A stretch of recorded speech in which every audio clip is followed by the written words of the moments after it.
Good morning. Welcome to B Cube Sunday morning. It is the last Sunday of a blessed November, and I hope you all had a wonderful Thanksgiving Day dinner, if that was your deal, and hope that the holidays coming up are going to be good for you. We have with us today the one and only David Gerrold, author of Hella and the Martian Child, and uh, keeper of dog, and Jim Where did Wright, we go? the guy who lives on the road. Are you getting to be home any this month? Yeah, that's it. I'm basically done now. I finished most of my business on the road, so I will spend the rest of this year organizing the photography that I did and everything else. And I've been spending the last couple of days calendars up on my website, so there's new calendars up, and there'll be more to come, and images and polls and all that kind of fun stuff. We've got some other items coming here shortly if I can get to it. And but I think I'm done traveling, so you want to spend the rest of this month in January hibernate and try to get caught up on stuff. Doing some riding. I got a bunch of riding that's burning a hole in my pocket I need to get to. So I wasn't gonna mention that because I'm setting on getting right, alternative truths, or I mean, um, not alternative truths, alternative alternative something. liberties. Yeah, yeah. You Yeah. sent me the draft. I haven't had a chance to look at. I promise you, I will look at it. You said I wasn't expecting. For those of you who don't know, that I've been traveling lately. My mother passed away earlier in the year, and so I needed to sell the family property up in Michigan. My folks are both gone now. My dad, and my mother, and there's anybody left but me and my brother. And he lives in California, and I live in Florida, and the property's in Michigan. And so you know how it is when people who've lived 90 years pass away. That you have houses full of stuff, and so all that had to be taken care of. And with the current state of affairs in the United States of America, we did not think that we would have very many offers on the property. It's an older place and old farm property, and we didn't think that even if we did get an offer, that it would be something that we would accept. And then we didn't think that if we accepted it, we'd get to closing anytime, you know, before January. And Well, we kind of underestimated that because we had 41 offers in the first 6 hours of the property going live, and we had a very good real estate agent, and so um, and a lot of people are paying cash because at that time the government was shut down, and so we did that, and then I didn't think we'd get to closing for 3 months, and so I made some promises to you about getting some material back, and the people that were closing were funding themselves, and they talked to the closing folks, and the next thing you know, we're going to closing in 15 days, and so they get back on the road and drive all the way back to Michigan in the snow and the sleet and close on the property. But now I'm done with it, so I oh no, hopefully Jim, can. you're not done. Oh, I'm done. I'm so done. I have no idea how You done I am. Are you still getting the phone calls, the spam phone calls from agencies or I generally don't. I generally don't. My phone is primarily whitelisted, and so it's pretty rare for me to get any kind of phone call that's outside of the parameters of that. uh, I do get a lot of I get texts from people that keep telling me that from banks that I don't belong to that keep telling me my credit card's being used in places that I've never been, and I need to call them right now and click on this link. And so I I'm going to do that though right after I clients from the Nigerian prince that keeps me emailing me. So Hey, hey, hey, that's my million from the Nigerians. no, hey, I hey, will tell you what, and I will click on that link just as soon as I get my $2,000 tariff refund. I'm just saying. Well, I'm going to do that first, and then everything else is after that. So, okay, you had to go and start it there, Jim. with the tariffs. Oh God, yeah. The Yeah, I worst know. part I about one of it my favorite protest sign is tariffs or taxes. I get is, some confused looks. yeah. So, Well, I mean, David, at this point, the Hang on. assholiness of tariffs is. I'm right now. I'm getting dizzy from watching David's camera, but the assholiness of tariffs seems small potatoes compared to whatever the shit this guy's up to now. I mean, I woke up this morning to find out, well, yesterday morning to find out that the United States Navy is essentially engaged in piracy on the high seas. How the hell that happened? I don't know. I mean, I spent a not insignificant fraction of my career hunting pirates as a U.S. Navy officer, and now I find out that my modern shipmates are essentially blowing people the hell up with no warrant, no law enforcement. I mean, you have to. I mean, you Bob, you're Navy, you're retired Navy. You know how this is. I mean, we're not at war. Congress hasn't authorized. We're not at war, and these are not law enforcement operations because there's no Coast Guard officer on board. We've essentially dispatched special operations to blow people the hell up on the high seas. I mean, that's the definition of piracy, man. we were picking up people fleeing Vietnam when I was.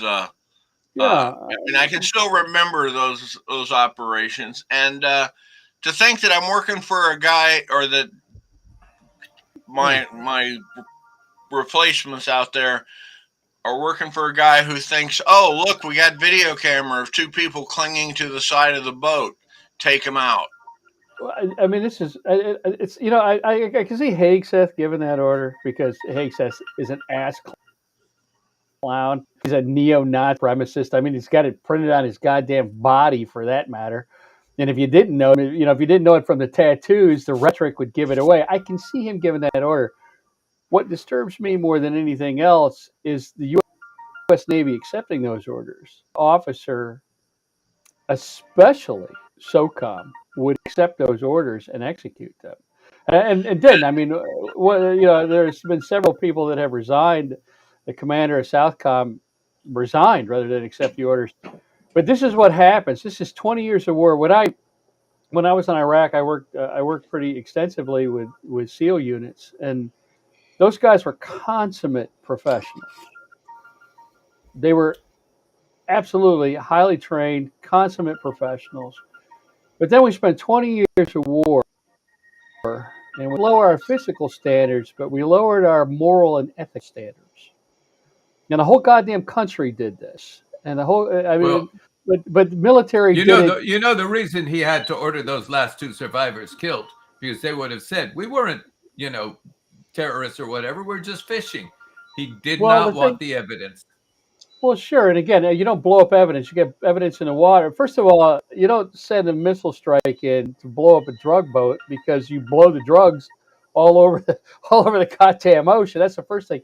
If it's cocaine, first of all, cocaine doesn't come from that part of the country anyway. Venezuela is not sending fentanyl or cocaine. It's the other side, the other side.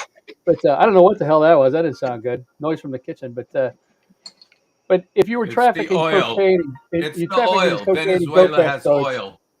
right? And I've done this job. I've hunted drug runners in this part of the world, and I will tell you that cocaine HCl is a highly concentrated form of cocaine. That's when it arrives here in the United States or a lab in Mexico, it's broken down into and cut with other things because in the movies where you see the guy dip his finger in the bale and stick it in his mouth, if that's cocaine HCl, that shit'll kill you. All right, it'll stop your heart. But in reality, the way this stuff is smuggled, it's smuggled in plastic bales. It's vacuum packed. It's in these big bales. They're hard to lift.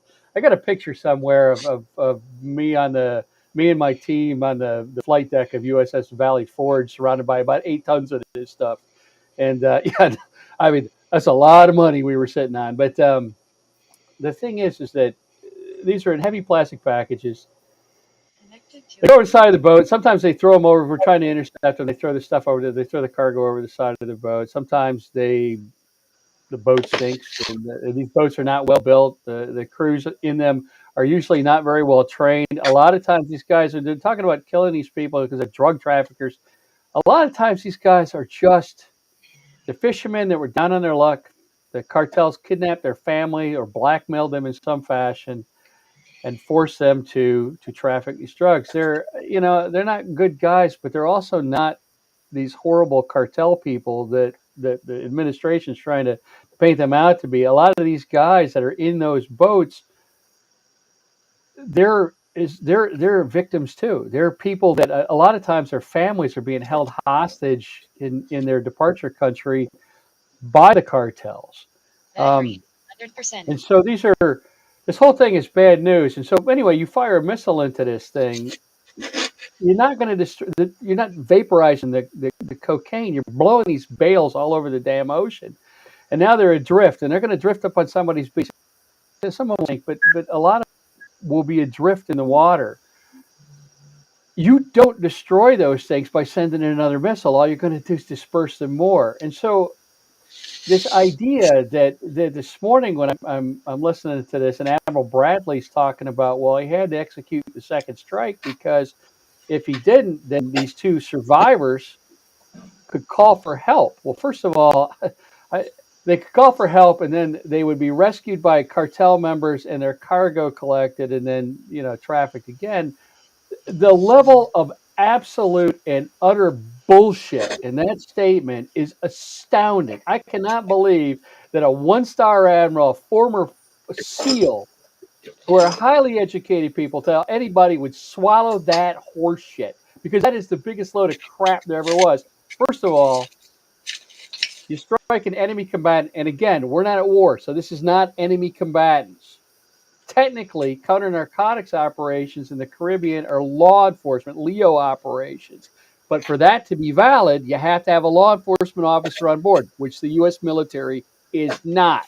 So typically when these kind of operations are underway, you have a Coast Guard officer on board. That's why the Coast Guard works for the Department of Homeland Security and not the Department of War, or whatever the fuck we're calling it this week. Because the U.S. military law enforcement operations. And so when you do these kind of intercepts, traditionally, you have a usually a very young Coast Guard officer on board. And that Coast Guard officer's job is to be the law enforcement guy. And so you set up for your intercept. I won't tell you how you get there, but there's a whole process of getting that. You go to intercept the boat. And at that moment, when you call into the command that you're about to make an intercept, then you are required to legally shift the flag. And you shift the flag of that operation from the U.S. Navy to the U.S. Coast Guard for legal reasons. And technically, that very young Coast Guard officer is now in charge of the intercept. Even if Navy crews are making the boarding, we're working for the Coast Guard because that's the only way that you can legally conduct law enforcement. Now, they're not doing that. If SEALs are executing strike orders and Admiral Bradley's calling the ball, the Coast Guard ain't involved in this, which means the military operations, which means again, you'd have to have a declaration of war. We're striking foreign vessels on the high seas without authorization, without a declaration of war, that's fucking piracy, man. And so, this is the thing that we all swore to fight against. And so for Bradley to say that, hey, these guys might call for help. Well, first of all, calling for help ain't a crime. It's certainly not a capital crime. Certainly not a crime worthy of shooting people with a missile because, during the war, the Nazis justified machine gunning survivors. The Nazi U-boat commanders justified machine gunning survivors in the water because those survivors could technically give away the position of the U-boat if they were rescued. Now, of course, that didn't hold water. At Nuremberg, those guys were hanged. Okay, but that's how they justified it. In this case, even that doesn't hold water. What would these guys tell the cartel if they were rescued? The U.S. Navy blew us up. Well, shit, that's on television. I mean, that's not a secret. You're not giving anything away. The second of all, Bradley's second justification was the cartel could retrieve the cargo. Well, why the hell ain't the Navy doing that? I mean, if there's cargo in the water, if there's illicit drugs in the water, and you blew these two guys up, the illicit drugs are still in the water, and you left them there. Nothing this guy says makes any sense at all. It's a level of bullshit. Listen, man, by the time you make one-star admiral, you ought to be pretty good at bullshitting people, okay? I mean, it's, I mean, you've testified in front of Congress at least 2 or 3 times. By then, you should be pretty good at bullshitting people, all right? This guy's statement makes no sense. None. I mean, it's like this guy is trying to get himself a war crimes trial at The Hague. Not that the United States would allow any of our officers to be tried at The Hague, but none of this makes any sense. And what's so disappointing here is that a SOCOM officer would accept these orders in the first place and then attempt to bullshit the American public over it. That's incredibly disappointing. And it shows you how far the level of professionalism has declined in the U.S. military in the last 20 years. The 20 years of war and cutting corners. And this is the road that I warned everybody about that we were going to wind up going down when we suddenly decided that things like torture was acceptable in the United States of America. This is what that kind of moral bankruptcy does to your military. They become a bunch of thugs and goons and lawless pirates.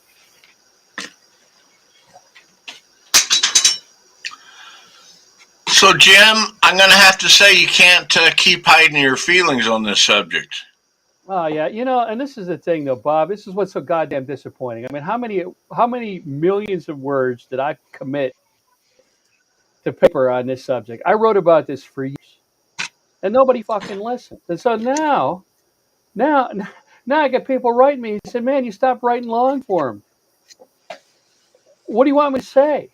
I don't know what the hell to tell you. This is everything that we warned you about, and still, knowing this, we went into the last election with 6 million people on the left that went, well, I got this cause, this thing that I'm worried about in some far part of the goddamn world, so I'm just not going to vote, or I'm going to throw my vote away, or I'm going to do something stupid, and we're just going to let this guy back into office because whatever bullshit cause that I have is more important than all this other horrible shit that's coming down on us. And I'll tell you, periodically I ask online. I just asked last week, how's that protest vote looking to you now? And they are unrepentant, angry, repentant, fuck you voting for Kamala Harris. America deserves this. Well, bitch, I don't know how the hell you think that the majority of American citizens deserve what's happening to them right now. I don't know how you think that oppressed minorities deserve what's happening. I don't know how you think that Americans being beaten by ICE and dragged away, extra incarceration, deportations, piracy on the high seas. I don't know how you think Americans deserve that, but eventually they're going to come for you. They are, because that's how fascism works. Fascism always has to have a target. They always got to have a bad guy. And when they round all of these people up, you're next. That's how it works.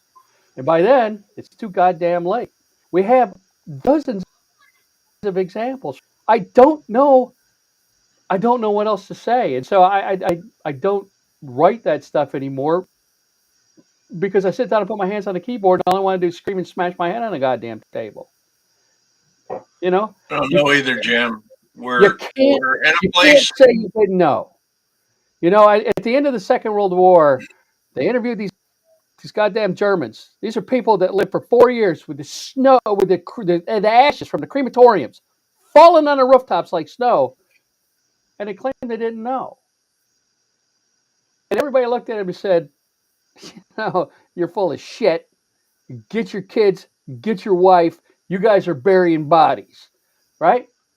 And right now I got Americans telling me, well, we didn't know it was going to be this bad. Oh, you're so full of shit. You know, you could have maybe pulled that excuse in the first year of the first Trump administration, Well, but a there's year ago during that election, you knew exactly what you were going to get if this asshole wound up back in office. You can't tell me you didn't know. And if you honestly didn't know, you're too goddamn stupid for democracy anyway. You know, I don't know what else to say. I I've reached a point, I've reached an age, and I've reached the level of fascism where I'm just not going to pull my punches to make people on the left feel better about their bullshit. You know, you should have showed up. I have had my own experience with hardcore leftists, and while on the one hand, I would say, yeah, I totally agree with the goals, but your methodology is so screwed up, you're going to defeat not only yourself but everybody else Right. because your methodology is at odds with your goals. You're not Right. behaving according to. Yet you want liberty and justice for all, and yet you're acting like fascists. And I saw this way back in college when uh, uh, we had a guy who was running for student body president on the platform he was going to abolish student government at CSUD, and he came damn close. And the problem was, I knew him in high school when he was a cheater. He got caught cheating in a math class, and so I did not trust him. And then, but the entrenched establishment of student government won by a narrow margin, but they went around to the fraternities, including the fraternities they had already screwed over, and begged for votes. And it was like, Right. Jesus, I hate these guys because they screwed us over. But the alternative is to create havoc. The student body government was, they didn't do that much, but they had control of a lot of money, and so it was a harbinger of why politics is fucked up, is because you have people who are in politics for the wrong reason. And I have said, if you've read anything I've posted, the purpose of government is not to control. The purpose of government is to serve. And that's the difference between the two political parties. The Republicans want to control, and the Democrats, the best of them, want to serve. That is, government has to provide services to the people. And that's what the Trump regime has done, is they've been ripping up services. Right. Well, Trump. I'll I leave mean, it at Trump that. has no. Trump has never thought of anyone but himself, and the people that support him are your angry drunk uncle that's at the end. You know, that shows up for every Thanksgiving to tell you how he can solve all the world's problems by just being a bigger asshole. You know, and, you know, and yeah, exactly what you're saying, David. You know, you can see it. There's a difference between. I watched an interview with Michelle Obama the other day, and every other word out of her mouth was service. Was we lived in the people's house, and we tried to remember that every day. That I mean, when she spoke, she spoke about service, about serving the American public, about it being an honor and a privilege to occupy that position. I have never heard those kind of words from Trump, from Melania Trump, from the people that surround Trump. Well, all they ever talk about is what they're going to do with power. They never talk about service and duty and obligation, and and whenever this asshole talks about the American people, he talks about it in is secondary to himself. You know this guy held a press conference at Mar-a-Lago this weekend after National Guard member that he'd sent to Washington died, and and he managed to make it about him. They asked him if he was going to go to her funeral, and he said, "Well, maybe I'm thinking about it. She's from West Virginia. That's a state that I won more than any other president. And for the love of God, dude, the soldier that you sent into harm's way is dead, and it's still all about Trump. The guy is not. He's not even. Remember that? Well, remember that Star Trek episode, original series, the one where they go to the alternate universe and it's the evil Captain Kirk and the Mirror, evil mirror, yeah. Spock. the goatee universe, right? Right, and you don't find out what happens to the evil counterparts that wind up in our universe until the end of the show. And I asked him, well, how did you spot him? And I forget who it was that said it. Spock. He Spot said says that. it. Yeah, they're not capable of acting civilized. They were easy to spot right away. Well, I'm reminded of that episode every day because Trump is not even I capable am of pretending to amazed. be a decent person. I am amazed, the daily torrent of bullshit that comes out of this man, whether it's tweeting or speaking or whatever, that nobody has called him on it. And it's like, where is our so-called free press? Well, that's owned by billionaires, so they're not going to speak out because they're profiting off his bullshit. Where's our Supreme Court? They're not going to speak out. Where's our Congress? They're all, like the Nazis. And I'm reminded of that scene at the end of the Judgment of Nuremberg, where Spencer Tracy goes to visit Burt Lancaster. Spencer Tracy is the American judge. Burt Lancaster is the German judge who had and Spencer Tracy says, you had the authority to say no, and you didn't. It's like, where are the people of conscience in our government? And did we get taken over by neo-Nazis step by step? That's the only argument. That's the only explanation. And the thing is it's collapsing. It is collapsing. There, more and more Republicans are stepping away. They won't protect him on the Epstein files. Now, what I heard this morning is that 1,000 FBI agents were sent to work scrubbing his name out of the Epstein files. But there are people who will say, there are people who have copies of the Epstein files who will leak the unedited ones and have threatened to do so if his name is removed. And if you have 1,000 FBI agents working on scrubbing the files, at least one of them is going to say, Trump was in those files. So, but if the files come out and his name isn't in them, the backlash will be extraordinary because we know he's in the files. If he's trying to tamper with evidence, we know the backlash. It's a lose-lose situation for him. He is. His only way out is to plead health and resign for health reasons or step out for health reasons. Otherwise, he's going, because the Republicans are going to lose the House not before next year. Before next year, because enough Republicans are quitting the House of Representatives. As soon as the Democrats elect a speaker, the first thing on the agenda will be impeachment, which will result in more Republican members quitting the House rather than having to vote for impeachment. They don't want to be targeted by it's like, all it takes is for one of them to say, the man is full of shit. Why are the rest of you believing him? And nobody's doing it, except MT Green. And she's already devalued her credibility by years of kissing the man's butt. So. Yeah, and that's the thing that kills me here is, listen, when you force me to agree with Marjorie Taylor Greene, we have lost the plot. My God. And the thing is she's finally saying something rational. She is actually sounding rational, which suggests that either the previous 2 years was all an act, or this is an act, or there was a brain transplant. It's like, what is with this woman? I don't know. I'd love to think that, like the Bill the Cat episode or something where they swapped her brain out. But the reality of the matter is that she's a fraud. She is like all the rest of them. She is whatever she thinks will get whatever her she can elected, sell, whatever she can make her sell. money.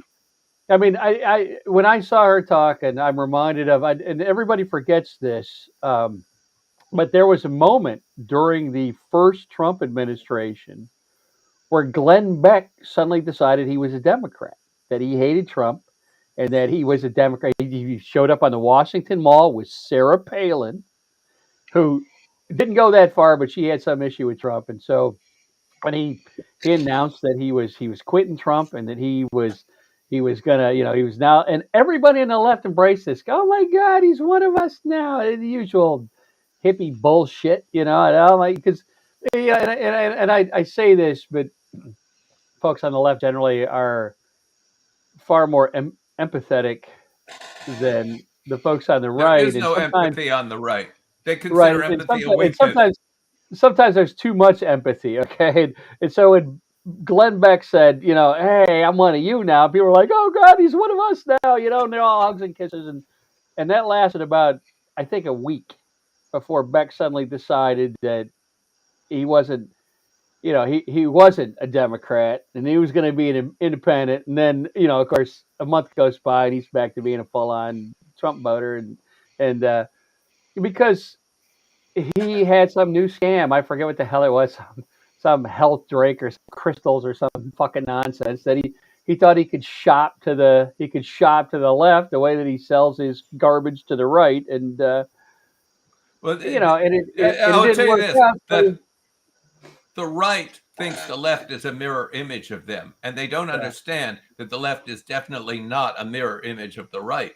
The right is monolithic. The left is a coalition of special interest groups who come together every 4 years, argue with each other during the primaries, and finally, maybe, if we're lucky, will unite around a candidate they can elect. But Right. this last time around with Hillary Clinton and Kamala Harris, there were those crazies who says, oh no, if I don't get my way, I'm just going to vote over here in this third party and fuck the rest of you. Well, yeah, this is what a third party vote always benefits the Republicans. It never benefits the Democrats. Yep, absolutely a true statement. And again, there's always if it hadn't been Gaza, it would have been something else. There's always a cause. There's always something that skims those people off the top, where there's some thing of the moment that they're incredibly angry about. And don't get me wrong, what's happening in Gaza is a horrible fucking tragedy, but electing Donald Trump isn't going to help those people. I will tell you this. Measurably made the situation worse. I will tell you this. I do not live in Gaza and I do not live in Israel. And so all of the news reports or whatever, I have stepped back from having an opinion about it because I don't know enough. And I'm mature enough to say it is not binary. There is wrong on both sides. There may be justifications on both sides. There may be. I don't know. I don't know enough to say this is the situation. I do know I'm appalled by the behavior of Hamas. I'm appalled by the behavior of Netanyahu. But I can't choose sides because I don't know enough of the history. I mean, and I'm better learned than most people, but I'm smart enough to say I'm not there. I don't know enough. But there are people who are absolutely certain that they know the right answers. Like, yeah, right. You're not there. And this is a very American response. We tend to divide up, pick teams, and start throwing shit at each other. I mean, you literally have Americans that will kill each other over a fucking football game in the parking lot afterwards, right? I mean, every year during the playoffs, there's people out there punching the shit out of each other over a sports team, right? And so when you get things like Gaza or what's happening in Ukraine, the first thing that Americans do is pick sides, and it's monolithic. It's all my side is right, your side's all wrong. And don't be wrong here. Don't be wrong here. I was present for some events at Paramount and some events elsewhere. And I read the news reports, and the news reports were somebody else's, even the ones that were supposed to be accurate, were somebody else's opinion about what actually happened because they had sorted and cherry picked and decided this is newsworthy and this isn't. And it's like, yes, but this is what I saw. And then, of course, I did realize, yes, and I saw my perspective. I saw my perspective on a certain set of crimes that was committed. I saw my perspective on certain things that happened at Paramount. And I saw where in situations where my name was mentioned, how I was dismissed by somebody else's prejudice. And it's like, even the news that's supposed to come from reputable sources cannot be trusted. I saw it in Time and Newsweek, the New York Times. I did trust one reporter for the New York Times he's dead now, which is a shame, because he would call me and we'd talk for an hour. And then I would read his articles, and I don't know who else he talked to, but I could see where he was working very hard to be accurate and fair to everybody, which I was very impressed by him. He is the only reporter I've ever met who has earned that kind of respect from me. Thomas Vinciguerra. Yeah. Somebody said, I'm guessing Jim's trapped in Michigan. No, I'm in my office in Florida. These are You can always tell from the photography on the wall behind me. I'm actually back in Florida. I got back last week. So, but yeah, exactly what you said, David. It's we tend to choose up sides, and wrong. I'm not dismissing, and I've got this. I get mail every day about you haven't said anything about Gaza. You haven't said anything about Israel. Well, first of all, there's plenty of people that are offering their opinions on that conflict that are better versed on it, that are on the ground there than I am. So if I offer you an opinion, what you're getting is some guy's opinion who's sitting in the panhandle of Florida right now. I've been there many times, but it's been a number of years, and I sure as hell don't have any input in this conflict right now. And again, I I I will tell you, and again, no matter how I say this, you're going to take it the wrong way, but there Oh, are I things always take everything you say the wrong way. not you, because I know you'll do it, but I'm talking about the audience out there. Yeah. You're going to take it the wrong way, but there are things that are closer to home that are far more important to me. And don't get me wrong, I am horrified by the things that are happening there. I'm horrified by the things that are happening in Russia and Ukraine, and the things that are happening in China, and the things, the world is full of tragedy and horror and bad things that are happening all the goddamn time. I will say to you, however, that if you want to help those people, then you have to be capable of doing so. And right now, we were more concerned, Blick, than we were with the jackboots marching in the streets of our own capital. And now we have, through lack of focus or focus on the wrong area or a lack of mismatched priorities, made the situations for the people that we claim to care about measurably worse. Okay, now, this is my point. That the world is not black and white. It is not your sports team or my sports team. The world is infinite shades of complexity. And you have to be mature enough and pragmatic enough to understand that. And so people come to me and they say, well, my God, Democrats, Republicans, blah, blah. Look, when you talk to me about lesser of evil, first of all, I don't agree with that particular phrase and mindset and outlook. But even if we say that that's a valid, you know what you get when you vote for less evil? Less fucking evil. I mean, you know, I sometimes again, I am immediately suspicious of moral absolutists, whether they are on the left or whether they are on the right. Moral absolutism terrifies the hell out of me. And these are people that are inflexible in their beliefs and their belief that they are morally correct. And that mindset, left and right, is what leads to horror. Right now, we have a guy in office who thinks he holds some moral high ground.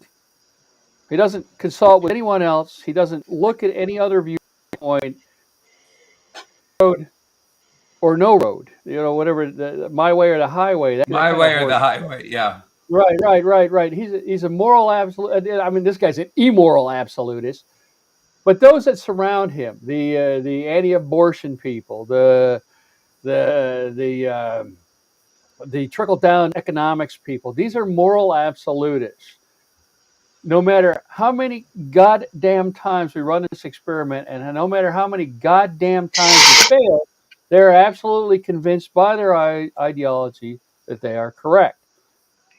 Now, what happens is the danger here is that when you get people like Trump and you get oligarchs that are running your society, where the disparity between the rich and the poor is so great as it is in our country today, that's not a sustainable situation. And you reach a point where that begins to collapse economically, and people start to go hungry and they start to go homeless, and that is how you get communism. Because what happens is these people that are hollering about communism right now, What they don't realize is that from their ivory towers and their vast privilege, eventually what happens is that moral absolutism of those people, that greed and avarice of those goddamn people, drive the people down below to say, well, you know what? Everything distributed equally and no rich people sound pretty goddamn good. This is what happened in 1903 in Russia, where you had people starving and living in the Russian winter while the Tsar is trying to decide whether he'll go to his summer palace or his winter palace and which goddamn war he's going to start this week. Eventually, they had enough of it. And they dragged his asshole his whole damn family out of the palace and imprisoned him for a while. And then they took him out in the backyard of a farm field and shot him all, including his kids. This is what happened in Vietnam. This is what happened in Cambodia. This is what happened in Nazi Germany. Eventually, you get to the point where this kind of absolute far right-wing ideology drives the population hard to the left. This is how Fidel Castro can entire island that communism sounded good. And so you trade one form of oppression for another form of oppression. And so when I don't care if you're far left or you're far right, moral absolutism, people that are fanatics are terrifying to me no matter which side of the goddamn spectrum they're on, because ultimately moral absolutism, that type of fanaticism, always, every single goddamn time leads to horrible oppression, whether it's far left oppression like the Soviet Union or whether it's far right oppression like Nazi Germany. Either way, the people in the middle are the ones that take it in the shorts. And so again, like I said, I here where I sit down and put words on paper and I look at it and I think, I don't know what the hell else to say at this point. So here we are, and then again, and now we got our Navy bombing people out at sea and killing people, and half the country's cheering that. The hell's the matter with you? Well, you know what's going to happen. I mean, I'm just guessing here. As I have said more than once, I can be wrong. But all of the trend lines suggest that the American people have had it with this administration. Right. And there is no way that Trump is going to make it for the next year. His health is failing. There's no courage enough to 25th Amendment him. It is going to be a health issue that takes him out. Or he will end up drooling so badly they'll put him in the hospital, and Vance, still technically the vice president, will take over while Trump recovers, blah, blah. But whatever happens, and it could happen as early before the end of the year. It could happen sometime in December because his decline is so obvious here. But at the point at which the Republicans lose control of the House of Representatives, all hell breaks loose. I am absolutely certain of that. I do know a couple of representatives. I do know some people who are connected to. I don't know that they have inside information, but what they have reported is that things are very unstable politically, and we could see something happen very soon, or it could drag on for a while. But it boils down to this. The Democrats are limited by the fact that whatever they do, it has to be legal. They have all of these legal procedures by law, by the Constitution, by all of what has been written into law and all the precedents. The Republicans have no limits. They disregard the law. We have seen this over and over again. So we have a bullying situation where, it's like, I can't fight you because they have the Marquis de whatever rules. And the other side saying, I'm going to hit you in the balls. I don't care. Right.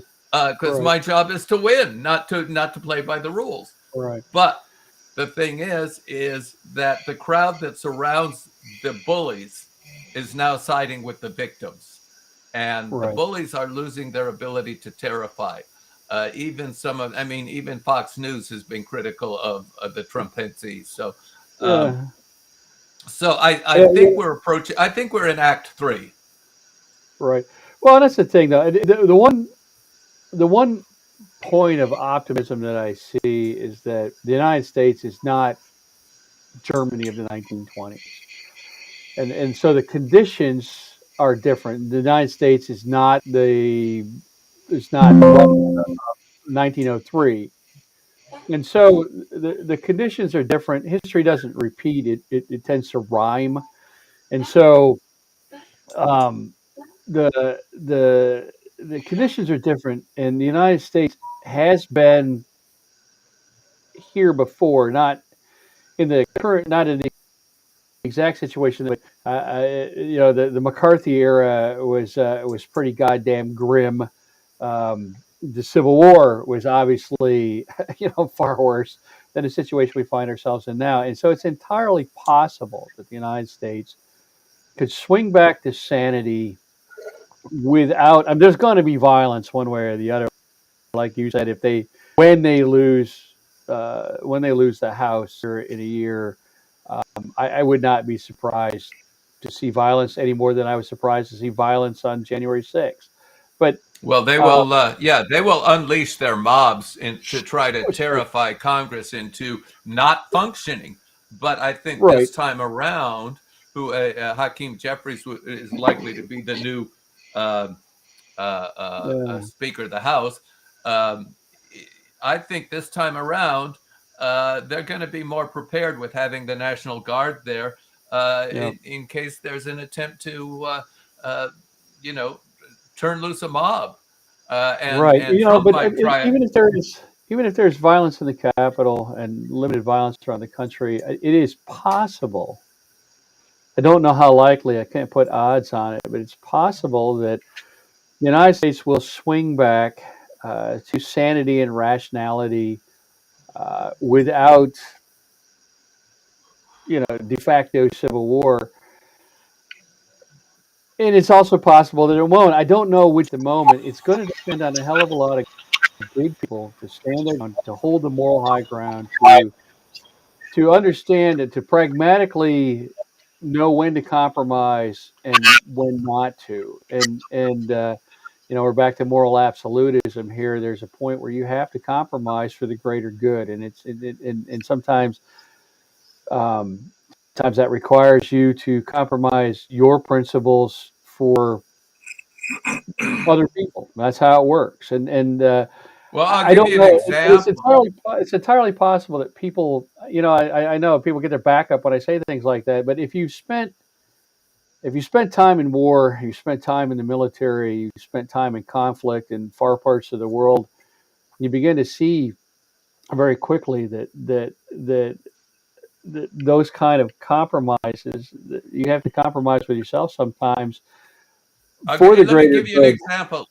Let me give you an example. And this has come up so many times where there's a candidate or an issue or whatever, and the candidate is in favor of lesbians and gay men, but not clear or not or has even spoken out against trans people and justifiably trans people. Well, he's ignoring me. I'm going to vote against him. Right. I'm going to vote for the asshole instead of the guy who can be educated. And I've said, Right. look, yeah, this guy over here, Obama or Newsom or whoever can be educated. We saw it with Obama, who started out as Right. lukewarm or reluctant on gay issues, but when Right. Joe Biden pushed him, he came out in favor of marriage equality. He says, Right. vote for the candidate who is closest to your issue, even if he says he's against your issue. Is he educable? Well, I have spoken, and I understand their anger, and I'm not saying they're wrong. I'm saying, Oh but when yeah. they say I can't vote for him because he's against trans issues, is he educable? I say, because that's always the issue. Is like, as you were talking before, it's you vote for the lesser evil. Guess what you get? Lesser evil. Right. But oh no, I Now, can't vote for him. I can't, he's against my issue. Is he educable? is he right? And there's that. Again, though, and I've said this online a couple times, and I've actually had to erase some of the things that I've said and not say anything because I'm acutely aware that as a straight white male, just how goddamn galling it must be for me, someone like me, to say, well, you got to compromise and you have to be patient. I mean, some of these Oh, come people have on. I been, had 40 years of compromising on and LGBT again, issues because we had, and it was finally Bill right, Clinton was the first candidate, presidential candidate, who spoke out that we have to do something about LGBT, and Dole right, went back to the talking points, no special rights. Well, to me, this was a breakthrough. Not that we had candidates talking about gay issues, but that we had a candidate who was educable as opposed to one who wasn't. Now, that oh wasn't yeah, my only issue for voting for Clinton at the time. It was 1992. Clinton looked like a big breakaway from George W. Bush. right. Okay. No, as I Um, said, no, yeah. 100% agree with you, David. But it's different for me to say it as a straight white Yeah, male than I it is for you to understand. say it as a gay man. And so I'm always acutely conscious of that. And I do when I talk about those issues. And one of the first things I think of is, what would David say? What would David say to me if I said this? And so I think about Well, that, and I you're think about educable. I mean, it would take a so, sledgehammer to educate you, but you're educable. right, right. And there I are agree. people who are not now. I'll give you a great Right, example. Jerry Pornell, who I learned to love him. He right, was a remarkable man, never properly appreciated for who he was because he kept his right, big heart well hidden under that brash right. exterior. But back in 1969, he was very, very much anti-gay until one of his sons grew up and had a boyfriend, and then he became very pro-gay because it Uh was huh. personal. And the same thing is like, and I know there's this criticism, yeah, you're against gay issues until it's personal for you. Yeah, because they don't understand. Right. There are people who don't understand until their daughter or their son or their brother or whatever comes out as gay. Suddenly they have to understand. But when Right. it's held, and this is what Harvey Milk used to say. He says, "Come out. You must come out. Come out to your family. Come out to your friends, because when they know who we are, they can't hate us." And it Right. took a lot of courage to come out in the 60s and the 70s. It was difficult, but it was a necessary act of courage because that was what changed the national conversation that eventually led to marriage equality. No other group has advanced in there are civil rights issues as fast as LGBT people. So, Right. No, I agree with you. Yeah, that's funny. You talk about Jerry there. Yeah, I had an interaction with him. Well, He called me an may I arse. That's all I remember. may I But take a moment yeah, to interject? yeah. Go ahead. It's your podcast. What David said. When you go back and listen to what seemed to be the turning point for Marjorie Taylor Greene, her kids came to her and said, "We're going to be ravaged by this, by what they've done to the Obamacare. We won't be able to afford health care or health insurance." That was basically the first point she raised when she started to rebel. And so think about it. It was personal. Until it becomes personal to these people, they could give a flying rat's ass.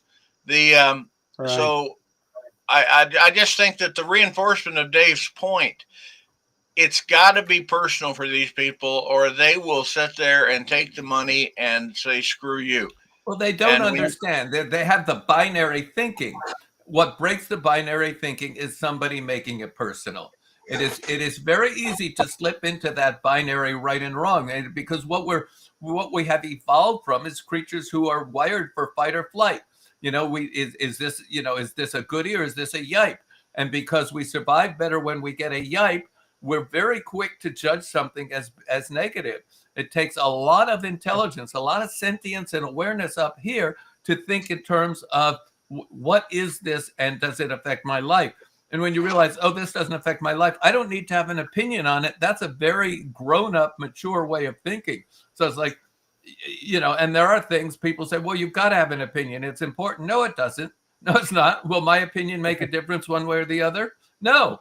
I Right. honestly do not care about this, that, and the other thing. There are things I will care about because they affect my life, my children, my family, my house. But yeah, what I cared about in LA, I don't care about anymore. What I care about in Vermont is a lot different. So yeah, Right. because it's personal. Make it personal, and suddenly they have to put their mind to work. Right. Well, and a perfect example of that, what you're talking about, is Indiana State Senator Michael. I think it's Bohacek. I think that's how it's pronounced. Yeah, But he's the guy that suddenly decided last week that he's not going to vote for Trump's Indiana redistricting plan because Trump used the word, forgive me here, retard when referring to retard. Governor Yeah, Walz.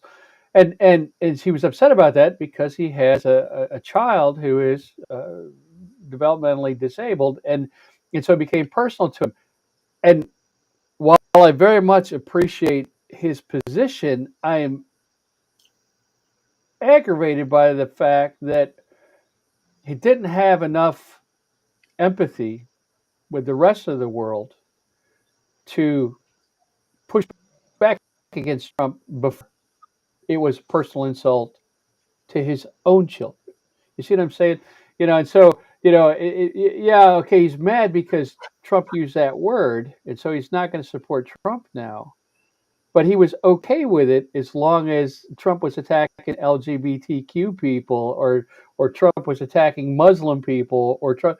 And so, yeah, and I realized before you start typing on your keyboards, and I know you're all doing it, it's great to have this. I don't know if ally is the right word or not, and it's great that this guy finally saw the light. But did he really? That's a personal issue to him, that particular issue. But he was okay with all the other oppression, and he was okay with all it the other was. bigotry and hate. It had to be. Until You have to make it personal for them to right, get it. It is. yeah, It is. And it in the red South, it's going to have to be the price of eggs, the price of gas, the price of yeah, this, the price of that, you're because absolutely correct. they don't. I mean, the culture Yeah, down there, and this I get from you, but from a few other yeah, people, the culture down there is not the same culture as you would find in West Hollywood or the culture or here in Vermont, Vermont. Yeah, right, right. I And mean, you've been and here. we You've been have. here. You, Vermont is people in Vermont will tell you it's a red state that votes blue, right, and that it's very rural. There's farms, and right, there's most of the people do not live in big cities. We all live in very remote rural areas, and the biggest town, you can walk through it in half an hour, right, right? Except for Montpelier and Burlington, and maybe a right. couple others, but. And we've driven around Vermont enough that I said, "Oh my God, what a small town!" I said, "No, this is a big town for Vermont." But so it's very much what you would consider a red state in the fact that people here are very rural in their environment, and yet when it comes time, this is a place that votes blue, probably because we have more universities per capita than anybody else. So Right. And that's entirely possible. I mean, you've certainly been here where I live. I live in the reddest part of the reddest state of the. I've been there, I yeah. live in the deepest part of the deep south.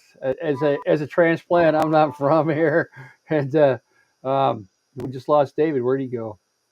But I heard his alarm going off. yeah, something. But I mean, I live in the reddest part of the red state, and it's very difficult for these people to. And again, I'm stereotyping here, or making general comments, because there are certainly plenty Well, of okay, people listen, I here know it was a red state. They checked my passport when I came in to visit you. who, right, right. But and David and I've traveled around this area. David's ridden around, stayed in my house a number of times, and but the thing is that it's one thing. There's certainly a contingent of folks here that are not that stereotype, but there are Well, a the large thing majority is, of folks in this we district who have we very have much a are that stereotype. we have a These guy are the who people lives that on the elect other Matt side of the Gaetz. lake. Let me share Yeah, this with you. We have a guy who lives on the other side of the lake. It's a wonderful guy, totally dependable, authentic. He is there if you need him. He says, "You need my truck. You need this." He's right there, and he is so right wing. He makes Jerry Pournelle look like a communist. Okay, we just don't get into those kinds of uh, political conversations. Once was enough, right? But the idea is like, and this has got to be true of where Jim lives, is good people whose political views are not always connected. I'm being very nice here, their political views are not always connected to how it works in reality because Right. of the way they've been educated about politics. That is what the Fox News and Rush Limbaugh and all those, the propaganda machine of the right wing that kicked in with Ronald Reagan, that is what they've done. They've those Democrats are villains, they're all communists, blah, blah, blah. That is what they've convinced people to, without, and there's a disconnect from what's the price of eggs or where's your Social Security or how's your health care. There's a disconnect politically from what is actually happening in their own lives. And they might be good people otherwise, but there is that disconnect. And I think that's part of what we're dealing with. Some of it is very much a cult mentality in some cases, and especially down here. I mean, I'm in a store across the road here, and there are people in line behind me the day before Thanksgiving or a couple of days before Thanksgiving that are literally paying more. That are paying more. They're talking about how much more, how costly the food is, but it's how amazing it is that Trump has brought all the prices down. And these are literally in the same sentence. I mean, literally in the same. But my God, I can't believe the price. I mean, I think one guy, the one that stands out to me is buying corned beef, and corned beef is it's a shit cut of brisket that's been pickled, and so it's always been. Oh, I love corned beef. Pretty cheap, yeah. And the reason it stands out is because I was literally in there looking for corned beef and wound up not buying it because it was $40 a pound. For about $20 a pound. It was $40 for a 2-pound corned beef, and I decided that I would instead drive up to the military commissary and see what they had one for. But the guy that was standing there was talking about, my God, it's unbelievable how much this stuff costs. And then in the same sentence, isn't it amazing how much Trump has brought down the price of groceries and how much less we're paying for them? And all I can say is, yeah, excuse me. I'm like, get the hell out of my way. Yeah, but, it's like, I'm not going to fight with this guy. I'm not going to fight with this guy's mental illness. I'm 82 years old, or I will be 82 in January, right? I don't look it, but okay. So I realized, okay, maybe I have 10 good years left if I'm lucky, right? I am not going to waste any single moment of that arguing with an idiot.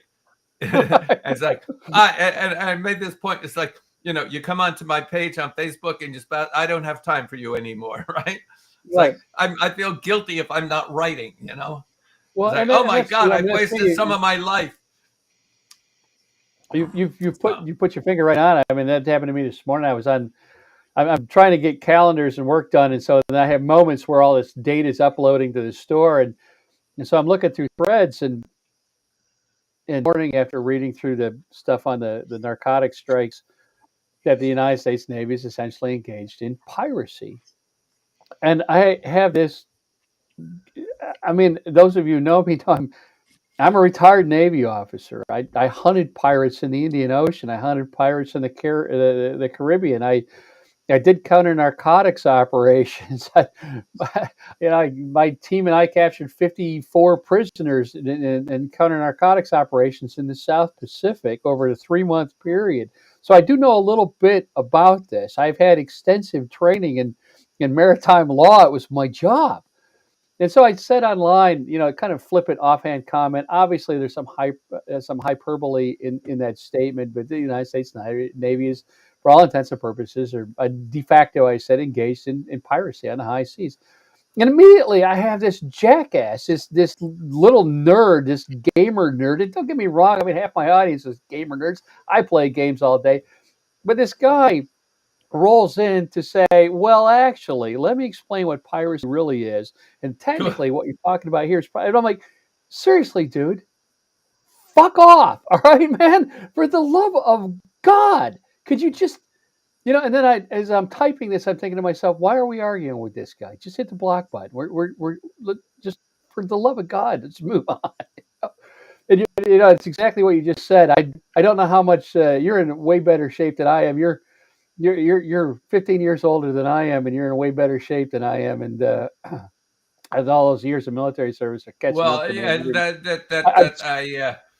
I have balance problems. I have to use a cane sometimes, and I have if you got to have leukemia, this is the one you want to have. So I have been tested positive for leukemia. So before you start talking about my great health, it's like, but I did what you can't see behind me. It's like I try and do. I'm working my way up to 20 minutes a day on the treadmill. I'm up to 16 yet. So I mean, it's like I'm not dead yet, but I can feel this meat puppet is starting to wear out. That it is, and it's horrible. I swear I'd never be this old guy, 40 years ago, and of course now like everybody else, I hurt everybody. God damn, I hurt so bad. I get up in the morning. Yesterday morning, I was actually surprised I woke up. Honest to God, I'm like, my God, Christ Almighty, I'm still alive. Holy shit! And I wake up every morning. Today, I wake up every morning and resent it because the first thing I have to do is get out of bed and take care of Charlie. And then if I'm lucky, I have enough strength left for coffee. Right. I'm usually fairly great. I crawl out into the kitchen, and you see my fancy ass coffee pot, so I roll out in the kitchen, make coffee, and then I'm. But there are moments where I am truly surprised that I'm still waking up in the morning and lugging that 20-pound goddamn camera out into the field. But again, I guess this is my point. This is as much as I hurt and as miserable as I feel some days, then my 3-year-old grandson shows up, and life's pretty good, and the kids are over for Thanksgiving, and that's what America should be doing. We should be enjoying our lives. Wait till he starts talking whole sentences and you actually have real Today he was telling me all about, I don't know, Pachyrhinosaurus or some damn thing today. Anyway, but this is what America should be doing. Americans, for God's sake, there's more than enough food to feed everybody in this country. There's more than enough housing to house everybody in this country. There's more than enough medicine that no one in this country should be without medical care. We should be enjoying ourselves. We should be engaged in making the world a better place for our descendants and for everyone else. This is insane. And instead, it's misery and hate and chaos every goddamn day because one selfish bastard, that's who he is, and he's going to impose this guy, and it's not just one guy, but these people have to impose their shitty, miserable, empty fucking souls on all the rest of us. We should be enjoying our grandkids. We should be enjoying. If you're 20 years old, you should be out skateboarding or enjoying your life or doing whatever the hell it is that makes 20-year-old people happy nowadays. I don't know what that is, but you should be enjoying it. And I don't have to know what it is. That's the whole thing. When I talk to young people, I was in a nature sanctuary in Michigan in the cold here not too long ago, a month or so ago, and there was a whole when I checked in at the counter. And this is kind of a remote, obscure nature sanctuary run by the Michigan State University. And there's usually never anybody there. And I showed up the day the parking lot was full. And I thought, what the hell is this? And when I checked in at the counter, the grad student behind the counter said, well, there's a whole bunch of kids here today, high school kids. And I said, you still want to come in? I'm like, hell yeah. And I got down to the nature area, and I was lugging that big ass camera that those of you know me, have ever seen me thing around. If you've ever been at a convention where I've got it.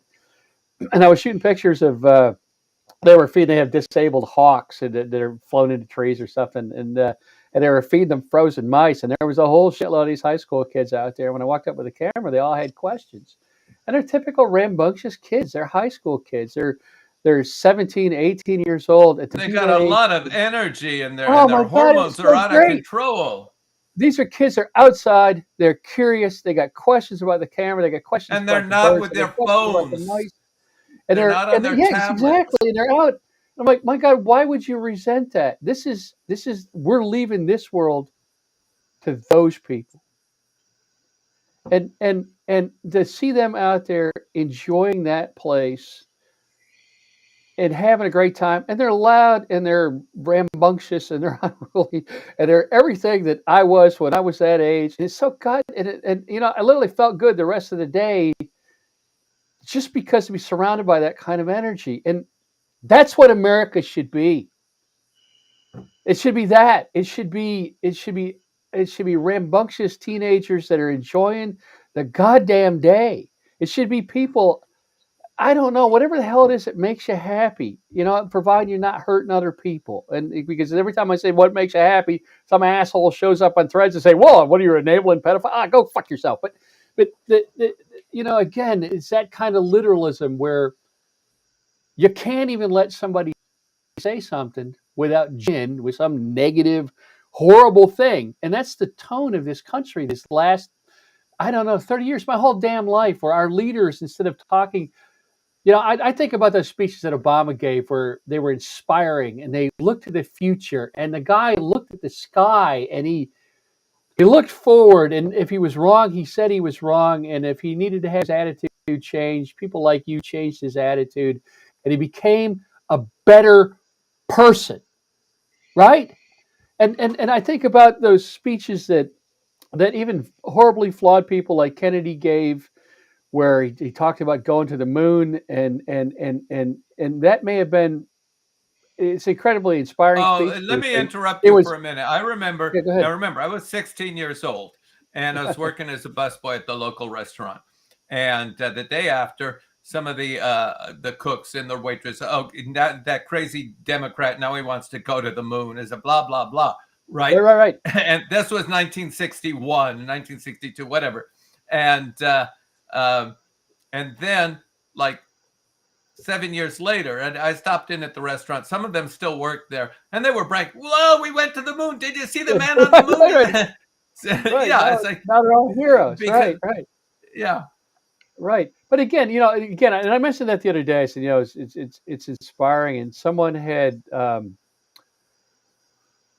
posted in response. Someone posted, I gotta by Gil Scott Heron, the song "Whitey's on the Moon."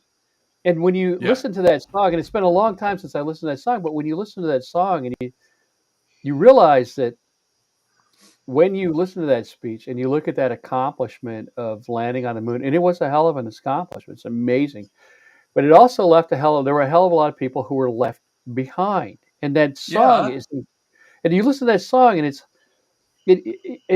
you can listen to that song, and white people of today have two general reactions. Fuck that guy. How dare you bring down our accomplishments? How dare you talk about the underprivileged people of that time? And how dare you be resentful of Whitey being on the moon? And you can also be the kind of person who looks at that and you listen to the words and you think,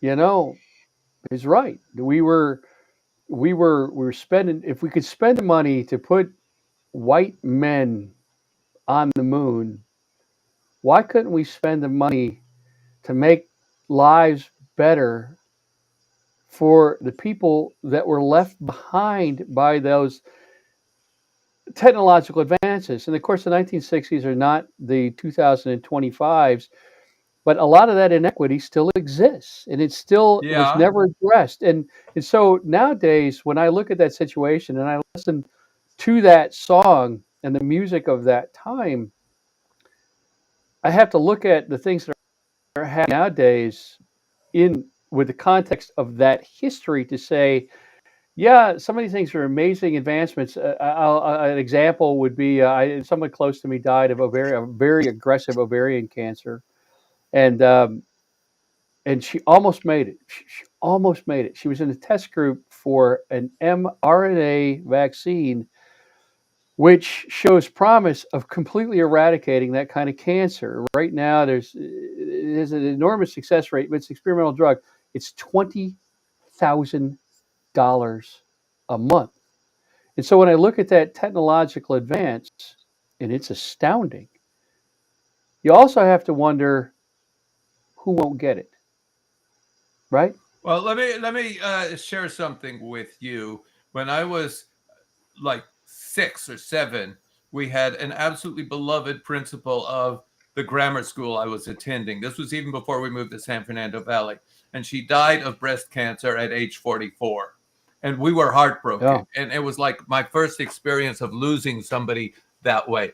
Now, and I mean, it's something like, I don't remember the numbers exactly, but in those days, breast cancer was 92% fatal. Now it's That's 4% sense. fatal. Yeah. So we had advanced enormously, but we haven't made those healthcare, as you just pointed out, we haven't made those healthcare benefits available to everybody. Why not? Right. Why can't we? Yeah. Well, and that's the point. If we can, as you know, as Gil Scott Heron said, Whitey's on the moon. You know, if we can put Whitey on the moon, why are people still dying of cancer in the United States of America? And that's a hell of a good, you know, those I don't know. There's either again, it's a it's a subcontext of a larger issue.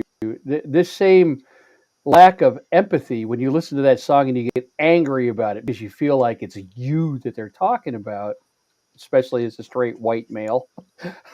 um, you know, there's that, but it's also the same context that when you see the Me Too movement, for example, and you see men become angry over that, and they say, "Well, I'm not an abuser." Well, then what are you mad about?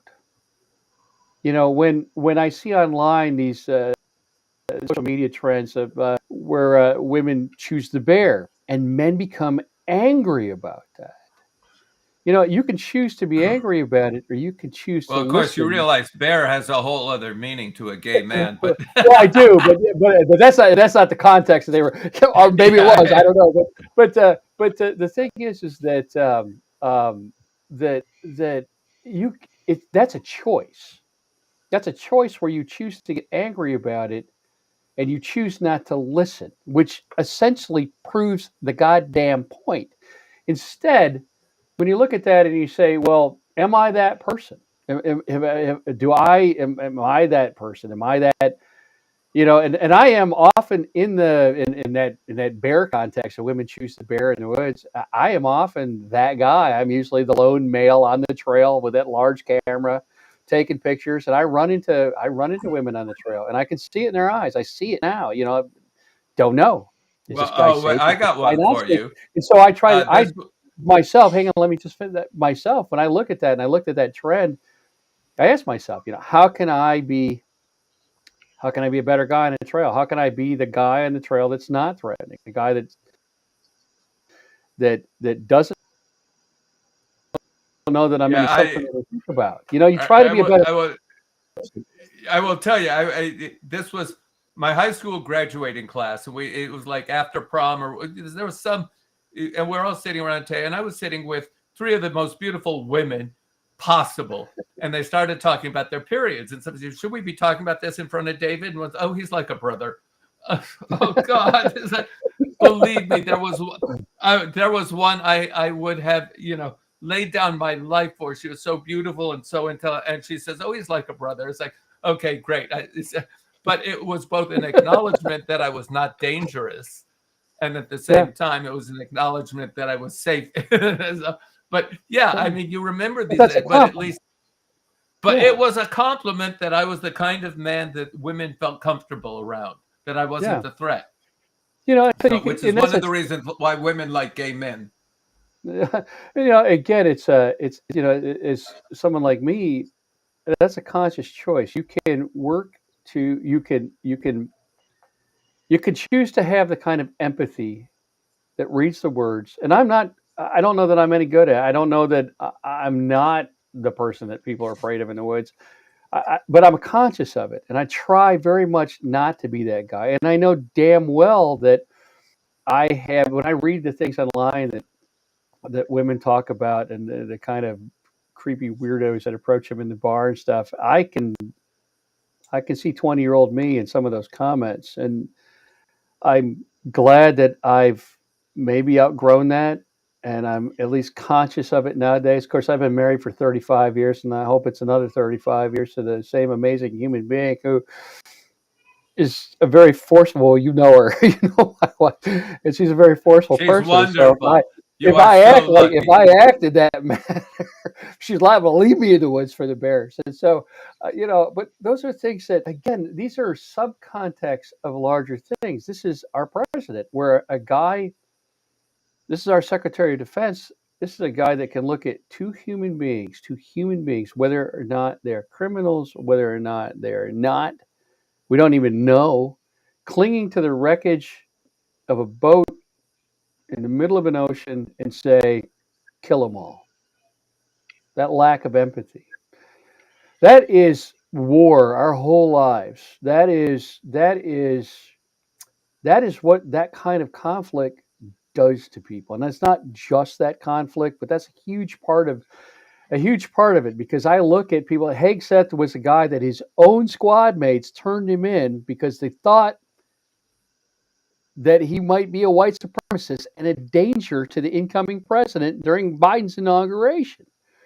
And so the thing is that this is the Navy SEAL that Trump pardoned, and I forget his name now, the senior chief that killed a teenage kid with a knife, stabbed him to death. No empathy, no sympathy, no nothing. This is 20 years of war of killing people, and and not just killing people, but it became part of our. Again, you look at the cars that drive by on the road outside.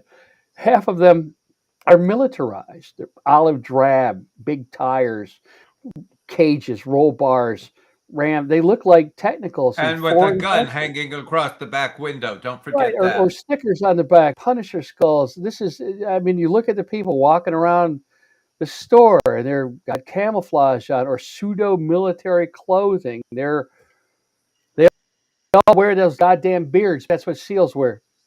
Let me let you in on something. They don't. And but the one movie had the one SEAL with the one beard, so now everybody wears a goddamn beard. But again, and they talk about this. You hear it in the language. Uh, Top cover, got your six, over the target. I mean, I can look at social media and I see those words that are used in the military in civilian vernacular all the time now.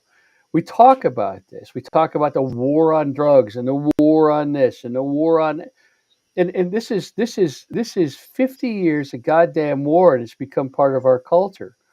Well, that ethos, that mindset, that glorification of the warrior mindset, that was a core of Nazi beliefs.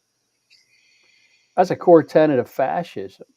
This ideology of the warrior spirit, and again, this is a conscious choice. This is a choice where our leaders are choosing a lack of empathy, a lack of compassion, greed, and violence, and this alleged bullshit Aryan Nazi idea of strength over compassion, over empathy, over and the most amazing thing to me about that is these people are the same people declare in the same sense that they are Christians.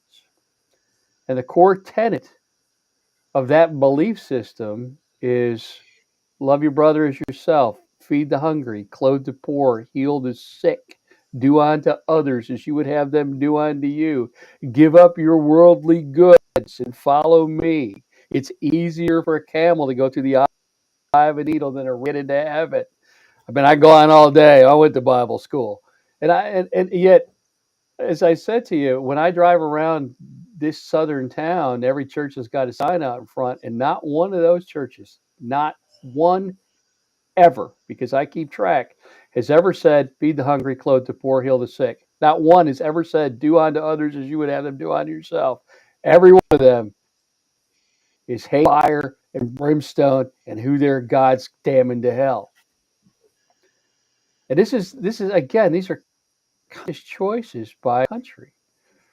These are conscious choices by our civilization. And I will tell you that any civilization that eventually rids itself of empathy, of compassion, of caring for the weak and the helpless and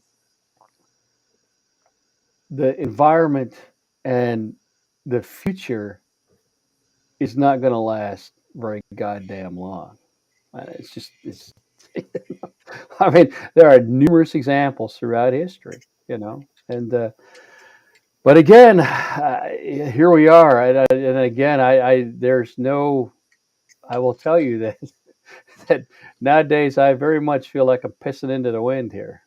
So Well, yeah. Let me say this, and you may dismiss me as being naive and hopeless, but the cycle of history goes back and forth, and we are over here right now. But the cycle of history. Martin Luther King said it: the moral arc of history it bends towards justice. But it doesn't do it by itself. We have to push very hard to make it happen. And I'm seeing signs that there are enough good people in this country. And in fact, somebody from Europe wrote, you should be proud of yourselves. You're fighting fascism early. Some of us took 90 years to fight fascism. So, I mean, we're fighting back. And one of the reasons why we're fighting back is we're not a monolithic population. We are a very right, diverse, and we have gotten used to that diversity, that presumption of equal rights under the law. And there are enough of us who are organizing and resisting. I mean, here in Vermont, our closest town is a very small town, and I would say 1,500 people showed up on the No Kings protest day, yeah, lining the streets with signs and banners and cheering. And there were more cars that were driving by honking. And I was like, this is a very small town. Now you multiply that by the fact that there are big other small towns and big cities and whatever. right. That was a nationwide protest that was something like over 1,500 separate locations. So, and in Los Angeles, for example, which I checked in on, there were protests all over LA. There was, Wilshire Boulevard and Sunset Strip and Hollywood Yeah, Boulevard and Van Nuys Boulevard and Reseda Boulevard and God knows the parts of town that I'm not familiar with. So um, the resistance is there. It's merely a matter of finding an outlet for it. And right. maybe there will be violence, maybe not. I hope to God that we can avoid violence. But Yeah, I do think that this administration's days are numbered. I think we have reached a boiling over point. And maybe the red I states think you've won't get seen it. it. I mean, yeah, I think you're seeing it as you said. Like yesterday in New York. I mean, half the goddamn city turned out to push back against ICE, and they damn well did. I mean, they stood up to them right there in the And street, Charlotte and some of in the other Charlotte. places. Yep, Charlotte. So, Yeah, yeah, what they yeah. did in I think those Charlotte are was great they signs. took. I think those are very good signs, and I'm glad to see those people out in the street. I'd be out there myself, and um, it's those are the things that do give me hope is seeing those people out there um, pushing back hard, taking pictures, putting them on the internet, showing the world what the hell is happening. And those are forms of protest and forms of information that were not available to previous civilizations that were at this cusp.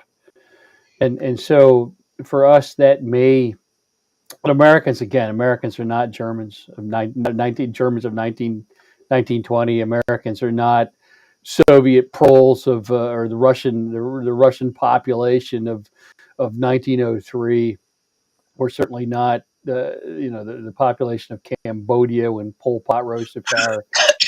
On the other hand, you got to be careful. You don't want to be, on the other hand, saying, "Hey, we're not those guys." We're going to be. Yeah, well, there's the danger of that kind of arrogance as well, and there's also the danger of it swinging too far the other way. I mean, in China, when China finally had enough of their emperor, they had the Cultural Revolution and they swung very hard in the other direction, and that led to 30 years of people being killed in the streets and horrible violence and re-education camps and things that China is still grappling with today. And in Spain, it led to the White Terror and it led to Franco and those sorts of things. And so, um, there's always that danger that the pendulum swings too far the other way. The United States is kind of a different place when it comes to that sort of thing. There's a lot of inertia built in. There's a lot of because we are really a coalition of independent states, semi-independent states under one federal banner that. And because we are so diverse culturally across the continent, there is some safety built in there, but we have, through inaction or indifference or malice of forethought, have put ourselves in a position where we've bypassed a hell of a lot of those safeties, and we're really down to the wire now. And that's the problem that I run into with my own audience and some of the more extreme portions of that audience who they always think there's going to be someone to save them. They always think there's going to be one more chance. Well, if we don't vote this time, Trump gets in again. Well, we'll vote him out, and and it'll be. I always think there's going to be one more chance, and every time there's a little bit less options, and you lose a little more rights, and marginalized people become a little more marginalized, and again, it's the analogies, the frog in the boiling water as the temperature comes up. And some of these people don't realize that we're out of chances. This is it. You're going to have to show the hell up. I mean, democracy, the republic, all begin at the citizen. And you're it. You're that person, Yeah. You don't get another chance. You got to show up. And you may require you to compromise your sacred principles. And that kind of pragmatism in pursuit of a better world for all of us, and not just you or not just one population, is what advances civilization. And the moral absolutism of being right, even as they're herding your ass into the ovens, is, I mean, There's a mini series. There's an old mini series called Holocaust, right. And it was like 10 hours. And at the beginning, and I forget who the actor was, very, plays the old Jewish grandfather. And he says, "Oh no, this is the land of Goethe and Beethoven. They would never." Right. He was believing that the history of Germany was so profound that they could resist it. They will never do those things they say they will do. And of course they did. And the rest of the Holocaust series was about how they did everything, about how 13 million people died in the camps, not just 6 million Jews, but also 7 million gypsies and Poles and Lithuanians and anybody who they felt was an Untermenschen. Yep. Edward's okay, asked, guys. Oh, yeah, I'm not going to get to it. I'll get to you next time, Shoshana. Sorry about that. What, have we gone long again? We've went so long and we didn't ask any questions. We've actually forced Bob to end the show. Oh my God. What do you mean in the show? I was just going to point out, Jim, you might look at how a lowly sailor saves a day. But yes, yeah. I feel like I need to, you guys, we started with fire and brimstone, but I will tell you, what you guys have been saying for the last half hour is what America needs to hear. We need to find our empathy, we need to live live it. The old lady there who says she'll never miss a protest, an 82-year-old man that when he's not playing on the treadmill is writing words of resistance. Thank you, by the way, David. You guys are, as the woman said, appreciated. Your words are not cast upon the wind. You are wonderful people, and thank you for speaking out like you have. So, is there something you want to close with real quick before I do my obligatory commercial? For me, calendars are up, or starting to show up on my page. Look to my social media to see the link for that, and I'd really appreciate any support. Thanks for coming, and I enjoy spending this hour and a half with you two guys. It's always cleansing for me. Thanks. It's always fun for me to spend time with Jim and you, Bob, and it restores my faith in the fact that we are that there are people who are intelligent and committed and resourceful. And I love hearing the stories that Jim tells about the military.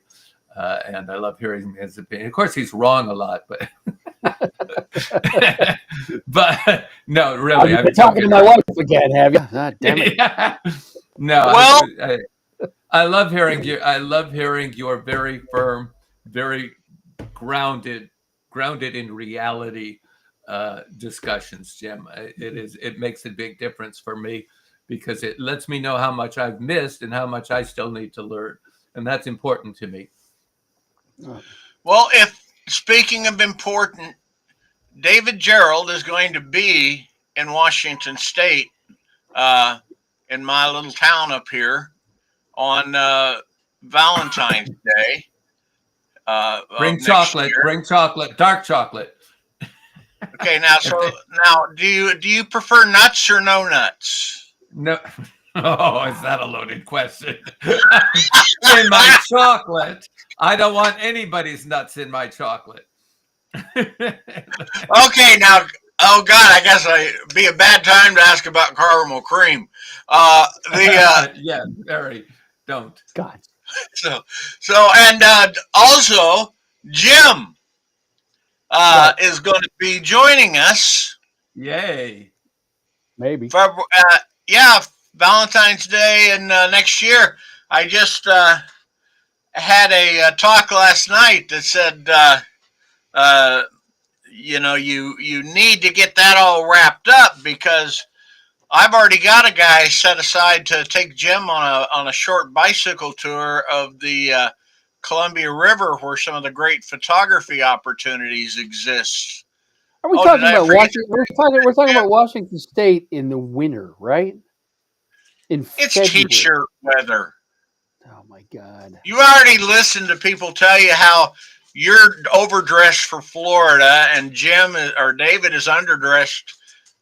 Hey, Look I at don't this. go out if there's that white stuff on the ground. If there's white stuff on the ground, I don't go out of the house. And we actually had about that much snow last night, so it was like, well, all right, I'll take the dog out. So Well, we're still. This is what I can. Well, this is what I wear to go out and walk the dogs right now. And I got 4 of them. And trust me, you try not to walk a dog up here with these dogs. And if you've ever seen a coon hound give you a baleful stare with eyes full of sadness and grief, tell them you're when they all jump up and down when they see you putting on your shoes. Tell them no, and then walk back and go to the computer room. No. So anyway, okay, the place in Washington. Now, if for some reason, I don't think. Anyway, you can chew on me later. But oh, Baba, just stop.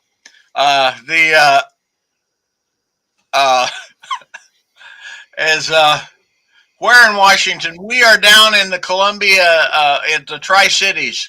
We're down next to the river in a nice basin, Columbia River Basin, where the weather is somewhat more subdued than it is up in the mountains or out on the plains. But okay. So anyway, and that said, I want to remind you guys we are still accepting submissions for Alternative Liberties 2. And while, as I said in the open call, if Trump happened to have his nanny read this to him, I would want him to feel like somebody just slapped him across the face. But at the same time, guys, the cracks are there in the MAGA wall. The people are opening and understanding. Maybe it's not all like it they told us. And I want us to write stories that remind us that we are going to win. The Trump empire is going to fall. There is, which one of you said that Martin Luther King's quote about gravitating towards The moral arc of history bends towards justice. Pro-justice, yes. And so let's remember that, because this is a great country. We're fighting for it, and we're winning.